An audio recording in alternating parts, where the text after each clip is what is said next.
आप सभी ने देखा कि कोरोना वायरस आने के बाद से एजुकेशन काफ़ी हद तक ऑनलाइन हो चुका है। जाहिर है इसके बाद से प्राइवेट कंपनियां ऑनलाइन ट्यूशन और क्लास की सुविधा देने लगी। ऐसे ही एक कंपनी है बायजूस, जिसका नाम अच्छी वजहों से कम चर्चा में है और बुरी वजहों से ज़्यादा। अब बायजूस के बेंगलुरु स्थित 3 ठिकानों पर ईडी का छापा भी पड़ चुका है। बायजूस पर फेमा के तहत कार्रवाई हो रही है क्योंकि कंपनी को 2011 से 28,000 करोड़ का एफडीआई मिला, लेकिन ऑडिट नहीं कराया।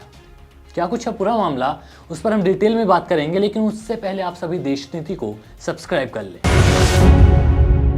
देश नीति, केवल सच्ची और पक्की खबरें। बात ऐसी है कि ईडी ने आज बायजूस के फाउंडर और सीईओ बायजू रविंद्रन के बेंगलुरु स्थित 3 ठिकानों की तलाशी ली।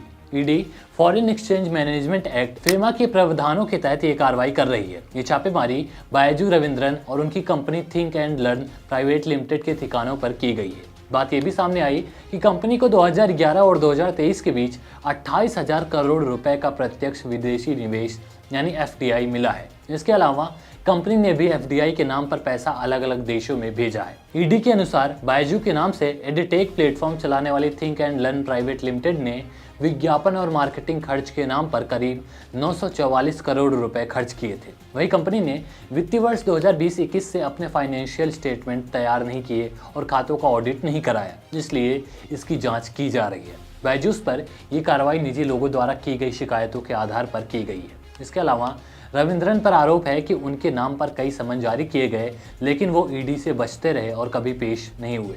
इससे पहले भी पेरेंट्स पर बच्चों को ट्यूशन पढ़ाने का दबाव बनाने को लेकर कंपनी को सोशल मीडिया पर काफी कुछ झेलना पड़ा। इससे पहले बायजूस पर छात्रों और उनके पेरेंट्स का डेटाबेस खरीदने, पेरेंट्स को बच्चों के फेल होने का डर दिखाकर ट्यूशन पढ़वाने का दबाव बनाने के आरोप भी लगे थे। बायजूस गलत वजहों के चलते चर्चा में रहा है। आपको लल्लन टॉप की एक रिपोर्ट दिखाते हैं। कंपनी पर आरोप है कि वो अच्छी शिक्षा देने के नाम पर लोगों को लोन तक दिलवा रही है, वो भी उन्हें जानकारी दिए बिना। ऐसा ही एक मामला आपको बताते हैं। मामला निधि बहुगुणा नाम की एक ट्विटर यूजर के एक दावे से जुड़ा है। उन्होंने ट्विटर के जरिए बायजूस पर आरोप लगाया कि कंपनी ने उनके यहाँ साफ सफाई करने वाली महिला पार्वती की बेटी को अच्छी शिक्षा के लिए लैपटॉप देने के नाम पर लोन के डॉक्यूमेंट्स पर दस्तखत यानी साइन करवा लिए, जबकि इसकी जानकारी उनको नहीं दी गई। निधि बहुगुणा को पार्वती ने बताया कि ट्यूशन फीस और लैपटॉप के लिए रुपया किश्तों में बायजूस को देने होंगे। ये सब सुनने के बाद प्रोसेस कैंसिल करने की जब बात की गई तो बायजूस की तरफ से कहा गया कि लोन प्रोसेस किया जा चुका है।